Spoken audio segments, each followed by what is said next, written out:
Hello friends, welcome to our channel. ఆంధ్రప్రదేశ్లో pension లబ్ధిదారులకు సంబంధించి గుడ్ న్యూస్. ఫిబ్రవరి నెలకు సంబంధించినటువంటి పెన్షన్లను రేపటి నుంచే అంటే జనవరి 31వ తేదీ నుంచి అయితే పంపిణీ చేయబోతున్నారు. అలానే మనకు ఫిబ్రవరి నెలలో కొత్త పెన్షన్లకు సంబంధించిన దరఖాస్తులు అయితే జరగబోతున్నాయి. అయితే ఒక కేటగిరీకి సంబంధించినటువంటి పెన్షన్లకు సంబంధించి మాత్రమే దరఖాస్తులు అనేవి తీసుకోబోతున్నారు. అది ఏ కేటగిరీకి సంబంధించినటువంటి పెన్షన్లు అనేవి చెప్తాను. అలానే 50 ఏళ్ల పెన్షన్లకు సంబంధించి ఏప్రిల్‌లో అయితే అప్లికేషన్స్ జరిగేదానికి అవకాశం అయితే ఉంది. సో, దానికి సంబంధించినటువంటి సమాచారం కూడా సేకరించాను. సో, మీకు వివరంగా ఈ వీడియోలో పెన్షన్స్ రిలేటెడ్‌గా ఉన్నటువంటి లేటెస్ట్ అప్డేట్స్ అన్నిటిని కూడా ఈ వీడియోలో అయితే చెప్తాను. సో, ఇలా మీకు పెన్షన్‌లకు సంబంధించే కాకుండా ప్రభుత్వం అందించేటువంటి ప్రభుత్వ పథకాలకు సంబంధించి ముఖ్యంగా సూపర్ 6 పథకాలకు సంబంధించి వచ్చేటువంటి లేటెస్ట్ అప్డేట్స్ మీరు తెలుసుకోవాలనుకుంటే మన ఛానల్ సబ్స్క్రైబ్ చేసుకోండి. సో, అలానే ఫ్రెండ్స్ ఈ వీడియోని లైక్ చేయండి. సో, మా టెలిగ్రామ్ ఛానల్లో జాయిన్ అవ్వండి. డిస్క్రిప్షన్లో అయితే లింక్ అవైలబుల్లో ఉంది. ఇక లేట్ చేయకుండా డైరెక్ట్గా టాపిక్లో కనుక వచ్చినట్లయితే, సో ముఖ్యంగా ఆంధ్రప్రదేశ్ ప్రభుత్వము ఒక రోజు ముందే పెన్షన్ల డిస్ట్రిబ్యూషన్ అయితే చేయబోతుందన్నమాట. ఎందుకంటే ఇక్కడ మనకు ఫిబ్రవరి 1వ తేదీన ఆదివారం అయితే రావడం జరిగిందండి. సో దీనికి సంబంధించి ఆల్రెడీ ఇన్ఫర్మేషన్ అయితే పబ్లిష్ కావడం జరిగిందనమాట. ఎన్టీఆర్ భరోసా పథకం కింద ఫిబ్రవరికి సంబంధించినటువంటి పెన్షన్ మొత్తాన్ని లబ్ధిదారులు ప్రభుత్వం ఒక రోజు ముందే పంపిణీ చేయాలని చెప్పి నిర్ణయం తీసుకుందనమాట. ఫిబ్రవరి 1వ తేదీన ఆదివారం అయితే సెలవు అయితే వచ్చిందనమాట. జనవరి 31వ తేదీన పంపిణీ చేయాలని నిర్ణయించింది. ఈ మేరకు ఏర్పాట్లు చేసుకోవాలని అధికారులకు కూడా ఆదేశాలు అయితే జారీ చేయడం జరిగిందనమాట. సో ముఖ్యంగా రాష్ట్రంలో 62.94 లక్షల మంది పెన్షన్లు అందించేందుకు రాష్ట్ర ప్రభుత్వము 2,731 కోట్లను ఇప్పటికే విడుదల చేసి ఉంది.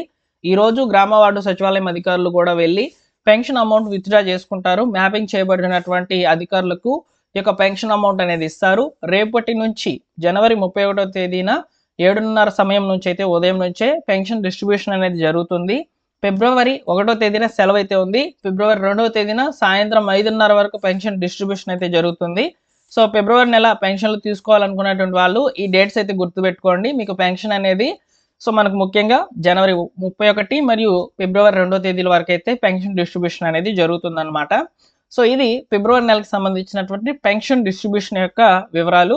ఇప్పుడు మనము ఫిబ్రవరి నెలలో అప్లికేషన్స్ అనేవి తీసుకుంటారు అని చెప్తున్నాం కదా. సో వాటికి సంబంధించిన వివరాలు ఎలా ఉన్నాయంటే, సో మనకు సంబంధించినటువంటి సచివాలయం అధికారుల నుంచి వచ్చినటువంటి సమాచారం ప్రకారము 10,000 రూపాయలు వచ్చేటువంటి పెన్షన్లకు సంబంధించి అర్హత కలిగిన వారి నుంచి దరఖాస్తుల యొక్క ప్రక్రియ జరగనుంది ఫిబ్రవరి నెలలో.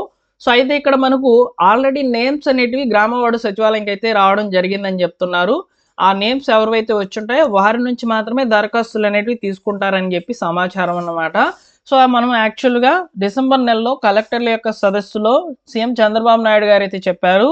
సో ప్రతి జిల్లా నుంచి 200 కొత్త పెన్షన్లకు సంబంధించిన అప్లికేషన్స్ అనేటివి తీసుకోమని చెప్పి ఇందులో మెన్షన్ చేసినటువంటి కేటగిరీ దీర్ఘకాలిక వ్యాధిగ్రస్తులు అయితే ఉంది కాబట్టి సో వీటినే ఒక రకంగా అనుకోవచ్చా, లేకపోతే సపరేట్గా వీటికి సంబంధించి దరఖాస్తుల ప్రక్రియలు అయితే జరుగుతున్నాయా అనే దాని మీద ఇంకా క్లారిటీ అయితే రాలేదన్నమాట. సో అయితే 10,000 రూపాయలు వచ్చేటువంటి పెన్షన్లకు సంబంధించి అర్హత కలిగినటువంటి వారి పేర్లు అయితే వచ్చి ఉన్నాయి. వారి నుంచి దరఖాస్తుల యొక్క ప్రక్రియ జరుగుతుందని చెప్పి సో మనకు సచివాలయం అధికారులు అయితే చెప్తున్నారు.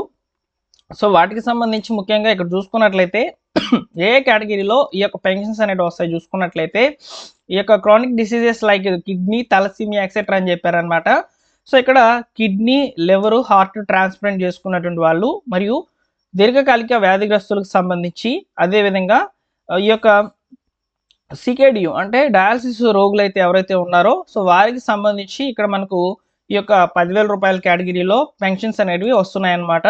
సో ఈ పెన్షన్లకు సంబంధించి దరఖాస్తుల యొక్క ప్రక్రియ జరిగేందుకు అవకాశం అనేది ఉందని చెప్పి ఇక్కడ మనకు తెలుస్తోంది. సో ఈ యొక్క పెన్షన్లకు సంబంధించి ఫిబ్రవరి నెలలో ఆల్రెడీ ఎలిజిబుల్ లిస్ట్లోకి వచ్చినటువంటి వారికి సంబంధించి తీసుకుంటారా, లేకపోతే కొత్తగా సంబంధించి పెన్షన్లకు సంబంధించి అప్లికేషన్స్ తీసుకుంటారా అనే దాని మీద ఇంకా సమాచారం అయితే రాలేదు. ప్రస్తుతానికి ఉన్నటువంటి ఇన్ఫర్మేషన్ ప్రకారం ఫిబ్రవరి నెలలో ఈ 10,000 రూపాయలకు సంబంధించినటువంటి పెన్షన్లకు అప్లికేషన్స్ జరుగుతాయని చెప్పి సమాచారం అయితే ఉంది. సో ఇది మాత్రం వాస్తవం. ఓకేనా. ఇప్పుడు మనము 50 సంవత్సరాల పెన్షన్ గురించి మాట్లాడుకుందాం.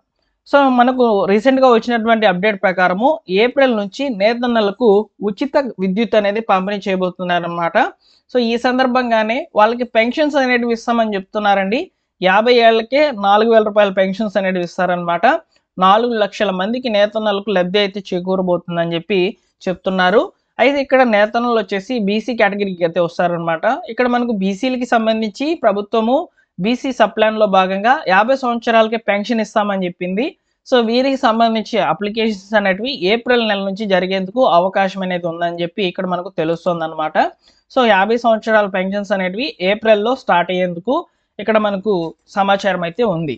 సో, ఇవి ఇలా ఉన్నాయండి పెన్షన్‌లకు సంబంధించి లేటెస్ట్‌గా ఉన్నటువంటి అప్డేట్సు. సో, ఇంకా మనకు పూర్తి వివరాలతో కూడినటువంటి సమాచారం రావచ్చు. ఫిబ్రవరి నెలలో ముఖ్యంగా నేను చెప్పినట్లుగానే ఈ రూ. 10,000 కేటగిరీలో వచ్చేటువంటి పెన్షన్‌కి సంబంధించినటువంటి అప్డేట్స్ రావచ్చు. అలానే మనకు ప్రతి జిల్లా నుంచి 200 కొత్త అప్లికేషన్స్ అంటున్నారు గదా! సో, వీటికి సంబంధించినటువంటి సమాచారం అయితే వస్తుంది. సో, నేను తప్పకుండా తెలియజేస్తాను. సో, ఇవి ఇలా ఉన్నాయండి. ఇకపోతే చాలామంది కూడా అడుగుతున్నటువంటి కొన్ని రకాల ప్రశ్నల గురించి కూడా ఈ వీడియోలో నేను మీకు డిస్కస్ చేస్తాను. ఎక్కువ మంది కూడా సదరం స్లాట్స్ ఎప్పుడు ఓపెన్ అవుతాయన్నా అని చెప్పని అడుగుతున్నారనమాట. సదరం స్లాట్స్ అనేటివి మనకు మాక్సిమం ఫిబ్రవరి నెలలోనే ఓపెన్ అవుతాయి. 3 నెలలకు సంబంధించి సదరం స్లాట్స్ అనేటివి ఓపెన్ చేస్తుంది గవర్నమెంటు. ఇక్కడ మనకు ఫిబ్రవరిలో సదరం స్లాట్స్ ఓపెన్ చేసినట్లయితే ఫిబ్రవరి మరియు మార్చ్, ఏప్రిల్ ఈ 3 నెలలు ఈ యొక్క సదరం స్లాట్స్ అనేటివి ఓపెన్ చేసి ఈ యొక్క పెన్షన్‌కి సంబంధించి ఎవరైతే సదరం సర్టిఫికేట్ పొందాలనుకుంటున్నారో సో, వారికి ఈ యొక్క హెల్త్ చెకప్స్ అనేటివి ఉంటాయన్నమాట. సో, సదరం స్లాట్స్ అనేటివి ఫిబ్రవరిలో వస్తాయండి. నేను తప్పకుండా వీడియోని చేస్తాను. నెక్స్ట్ వచ్చేసి ఇంకా చాలామంది కూడా అడుగుతున్నటువంటి ప్రశ్నలు అప్పీల్ చేయబడినటువంటి పెన్షన్‌కి సంబంధించిన పరిస్థితి ఏంటి? వన్స్ మీరు గుర్తుపెట్టుకోండి ఇక్కడ అప్పీల్ చేయబడినటువంటి వాళ్ళకందరికీ కూడా సో, నోటీస్ అనేది వచ్చేంత వరకు మీ పెన్షన్‌ని తొలగించకుండా యాజ్ ఇట్ ఈస్‌గా కొనసాగిస్తామని చెప్పి ప్రభుత్వమే చెప్పింది. మీరు భయపడాల్సిన అవసరం లేదు. మీ యొక్క పెన్షన్ ఏదైతే ఉందో అప్పీల్ చేయబడినటువంటి పెన్షన్ ఏదైతే ఉందో అది యాజ్ ఇట్ ఈస్‌గా కొనసాగుతుంది మీకు నోటీస్ వచ్చేంత వరకు. ఎందుకంటే ఆ ప్రక్రియ అనేది ప్రస్తుతానికి హోల్డ్ చేసి ఉన్నారనమాట. సో, అందువల్ల మనకు నోటీసులు రావడం లేదు. అలానే అప్పీల్ చేయబడినటువంటి పెన్షన్‌కి సంబంధించి వెరిఫికేషన్ కూడా జరగడం లేదు. మీ పెన్షన్ మాత్రం యాజ్ ఇట్ ఈస్‌గా కొనసాగుతూనే ఉంది. పెన్షన్ అనేది ప్రతి నెల కూడా వస్తుంది. పేర్లు అనేటివి యాడ్ అవుతూనే ఉన్నాయన్నమాట. సో, ఈ విషయాన్ని కూడా మీరు గుర్తుపెట్టుకోవాలి. సో, ఇలా లేటెస్ట్‌గా ఉన్నటువంటి సమాచారాన్ని అయితే మీకు తెలియజేశాను. ఈ వీడియోలోని ఇన్ఫర్మేషన్ మీకు నచ్చినట్లయితే లేటెస్ట్ అప్డేట్స్ గనుక నచ్చినట్లయితే మన ఛానల్ సబ్స్క్రైబ్ చేసుకొని సో, బెల్ సింబల్‌ని ఆల్ నోటిఫికేషన్‌తో ఆన్‌లో పెట్టుకోండి. లేటెస్ట్‌గా గవర్నమెంట్ నుంచి వచ్చేటువంటి అప్డేట్స్ అన్నిటిని కూడా వివరంగా మీకు ఇలా ప్రూఫ్స్‌తో సహా అయితే వచ్చి మాట్లాడడం జరుగుతుంది. Thank you for watching once again.